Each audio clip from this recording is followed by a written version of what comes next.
Eu sou um cirurgião e dou aulas há algum tempo. E por 13 anos vivi em companhia de cadáveres e durante a minha carreira estudei anatomia a fundo. Posso, portanto, escrever sem presunção a respeito de morte como aquela. Jesus entrou em agonia no Getsemane e seu suor tornou-se como gotas de sangue a escorrer pela terra. O único evangelista que relata o fato é um médico, Lucas, e o faz com a precisão de um clínico. O suar sangue ou hematidrose é um fenômeno raríssimo. É produzido em condições excepcionais. E para provocá-lo é necessário uma fraqueza física, acompanhada de um abatimento moral violento, causado por uma profunda emoção, por um grande medo. O terror, o susto, a angústia terrível de sentir-se carregando todos os pecados dos homens devem ter esmagado Jesus. Tal tensão extrema produz o rompimento das finíssimas veias capilares que estão sob as glândulas sudoríparas, e o sangue se mistura ao suor e se concentra sobre a pele, escorrendo então por todo o corpo até a terra. Permitam-me apenas dizer algo. Não faz muito tempo eu conheci um dos amigos do meu pai. E esse amigo do meu pai, ele é bastante diferente de nós. Como que ele é diferente de nós? O seu sistema nervoso não reage a qualquer tipo de anestesia. Nada, desde pequeno, enfim, nenhum tipo de anestesia funciona nele. E por conta de um tumor que foi descoberto, ele teve que viajar aos Estados Unidos para se submeter a uma cirurgia. Ele contou para nós que ele foi então levado à sala cirúrgica e o amarraram então dos pés à cabeça, os seus braços, porque ele haveria de sentir toda a cirurgia. E ele contou para nós que lá nos Estados Unidos os procedimentos são cobrados por hora, né, e não por procedimento. Ele contou então que antes de começarem a cirurgia, os médicos apertaram o cronômetro, o tempo foi passando, né? E ele então foi aberto, atravessaram todas as camadas e chegaram ao tumor e cortaram, retiraram o tumor e depois o costuraram, né? Camada por camada. E ele contou para nós que quando a cirurgia terminou, os médicos apertaram aquele cronômetro e 7 horas e 40 minutos haviam se passado. Ele passou praticamente 8 horas naquela mesa cirúrgica, aberto, né, consciente, sentindo tudo. E ele é um senhor asiático, oriental como eu. Ele é, né, clarinho, amarelinho. E ele contou para nós que quando ele se deu conta, ele voltando assim, olhou para o seu corpo. O corpo dele inteiro havia se tornado negro, porque ele havia suado sangue. Só para os irmãos entenderem qual é o estado de espírito que leva alguém a suar sangue. O terror, o susto, a angústia terrível de sentir-se carregando todos os pecados dos homens devem ter esmagado Jesus. Conhecemos a farsa do processo preparado pelos líderes religiosos, o envio de Jesus a Pilatos e o desempate entre Herodes e Pilatos. Pilatos teve que ceder e então ordenou a flagelação, o chicoteamento de Jesus. Os soldados despojam Jesus, tiram a roupa de Jesus e o prendem pelo pulso a uma coluna do pátio. A flagelação se efetua com tiras de couro múltiplas, sobre as quais são fixadas bolinhas de chumbo e pequenos ossos. Os carrascos devem ter sido 2, um de cada lado e de diferente estatura, e golpeiam com chibatadas a pele já alterada por milhões de microscópicas hemorragias do suor de sangue. A pele se dilacera e se rompe, o sangue espirra. A cada golpe Jesus reage em um sobressalto de dor. As forças se esvaem, um suor frio lhe impregna a fronte, a cabeça gira em uma vertigem de náusea, calafrios lhe correm ao longo das costas. Se não estivesse preso no alto pelos pulsos, cairia em uma poça de sangue. Depois o escárnio da coroação, com longos espinhos mais duros que os de acácia. Os algozes entrelaçam uma espécie de capacete e o aplicam sobre a cabeça de Jesus. Os espinhos penetram no couro cabeludo, fazendo-o sangrar, e os cirurgiões sabem o quanto sangra o couro cabeludo. Pilatos, depois de ter mostrado aquele homem dilacerado à multidão feroz, o entrega para ser crucificado. Colocam sobre os ombros de Jesus o grande braço horizontal da cruz, que pesa uns 50 quilos. A estaca vertical já está plantada sobre o Calvário. Jesus caminha com os pés descalços pelas ruas de terreno irregular, cheia de pedregulhos.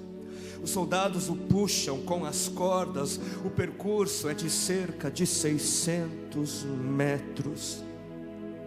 Jesus, fatigado, arrasta um pé após o outro, frequentemente cai sobre os joelhos, e os seus ombros estão cobertos de chagas, de ferimentos. Quando ele cai por terra, a viga lhe escapa, escorrega e lhe esfola o dorso. Sobre o Calvário tem início a crucificação. Os carrascos despojam o condenado, tiram a roupa do condenado, mas a sua túnica está colada nas chagas, nos ferimentos, e tirá-la produz dor atroz. Quem já tirou uma atadura de gás e de uma grande ferida percebe do que se trata. Cada fio do tecido adere, cola a carne viva, e ao levarem a túnica se laceram as terminações nervosas postas em descoberto pelas chagas. Os carrascos dão um puxão violento, e há um risco de toda aquela dor provocar uma síncope. Mas ainda não é o fim. O sangue volta a escorrer. Jesus é deitado de costas. As suas chagas se incrustam de pequenos elementos. Depositam-no sobre o braço horizontal da cruz. Os algozes tomam as medidas. Com uma broca é feito um furo na madeira para facilitar a penetração dos pregos. Os carrascos pegam um longo prego pontudo e quadrado, apoiam-no sobre o pulso de Jesus e com um golpe certeiro de martelo o plantam e o rebatem sobre a madeira. Jesus deve ter contraído o rosto assustadoramente. O nervo mediano foi lesado. Pode-se imaginar aquilo que Jesus deve ter provado: uma dor lancinante, agudíssima, que se difundiu pelos dedos e espalhou-se pelos ombros, atingindo o cérebro. A dor mais insuportável que um homem pode provar, ou seja, aquela produzida pela lesão dos grandes troncos nervosos, que provoca uma síncope e faz perder a consciência. Mas em Jesus não. O nervo é destruído só em parte, e a lesão do tronco nervoso permanece em contato com o prego. E quando o corpo for suspenso na cruz, o nervo se esticará fortemente como uma corda de violino esticada, e a cada solavanco, a cada movimento, vibrará, despertando dores dilacerantes. Elevam a Jesus. Os ombros da vítima esfregam dolorosamente sobre a madeira áspera. As pontas cortantes da grande coroa de espinhos penetram o crânio. A cabeça de Jesus inclina-se para a frente, uma vez que o diâmetro da coroa o impede de apoiar-se na madeira. Cada vez que o mártir levanta a cabeça, recomeçam pontadas agudas de dor. Pregam-lhe os pés. Ao meio-dia, Jesus tem sede. não bebeu desde a tarde anterior e estava desidratado pela perda de tanto sangue. Seu corpo é uma máscara de sangue, a boca está semiaberta e o lábio inferior começa a pender. A garganta seca lhe queima, mas ele não pode engolir, tem sede. Um soldado lhe estende sobre a ponta de uma vara uma esponja com bebida ácida de uso entre os militares. Tudo aquilo é uma tortura atroz. De repente, um estranho fenômeno se produz no corpo de Jesus. Os músculos dos braços se enrijecem em uma contração que vai se acentuando, os bíceps esticados e levantados, os dedos se curvando. É como acontece a alguém ferido de tétano, a isto que os médicos chamam de tetania. Quando os sintomas se generalizam, os músculos do abdômen se enrijecem em ondas imóveis.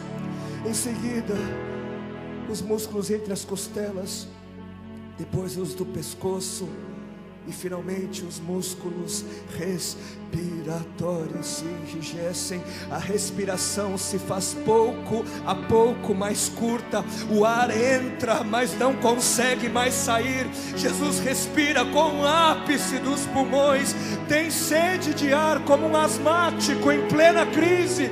Seu rosto pálido pouco a pouco se torna vermelho, depois se transforma num violeta purpúreo. Jesus é envolvido pela asfixia. Seus pulmões cheios de ar não podem mais esvaziar-se. A fronte está impregnada de suor, os olhos saem fora de órbita. Mas de repente algo acontece. De repente algo acontece. Lentamente, com um esforço sobre-humano, Jesus toma um ponto de apoio sobre o prego dos pés. Ele esforça-se a pequenos golpes, se eleva, aliviando a tração dos braços. Os músculos do tórax se distendem, a respiração torna-se mais ampla e profunda, os pulmões se esvaziam e o rosto recupera a palidez inicial. Mas por quê? Por que este esforço? Por quê? Porque Jesus quer bradar: Pai, perdoa-lhes porque não sabem o que fazem. E logo em seguida o corpo de Jesus começa a afrouxar-se de novo e a asfixia recomeça. Foram transmitidas 7 frases pronunciadas por ele na cruz, e cada vez que quer falar ele deverá elevar-se, tendo como apoio o prego dos pés. Inimaginável. Atraídas pelo sangue que ainda escorre e pelo coagulado, enxames de moscas unem ao redor do seu corpo, mas ele não pode enxotá-las. Pouco depois o céu escurece, o sol se esconde, de repente a temperatura diminui. Logo serão 3 da tarde, e depois de uma tortura que dura horas e horas, todas as suas dores, toda a sua sede, todas as cãibras, toda a asfixia, todo o latejar dos nervos medianos lhe arrancam um lamento: Deus meu, por que me desamparaste?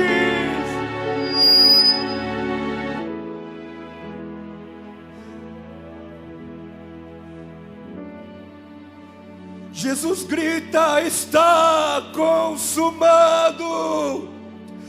E em seguida, num grande brado, diz: Pai, nas tuas mãos entrego meu espírito.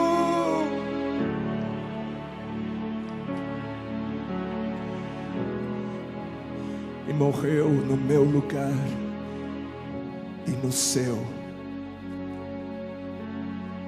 Por que Jesus morreu na cruz? Por quê? Jesus morreu na cruz para que todo sofrimento pudesse ter fim. E essa é a última coisa, que nós precisamos saber. Nós precisamos saber que tudo isso, toda dor, todo choro, todo sofrimento um dia vai acabar. Graças ao sofrimento de Deus, todo choro, todo lamento deixará de existir.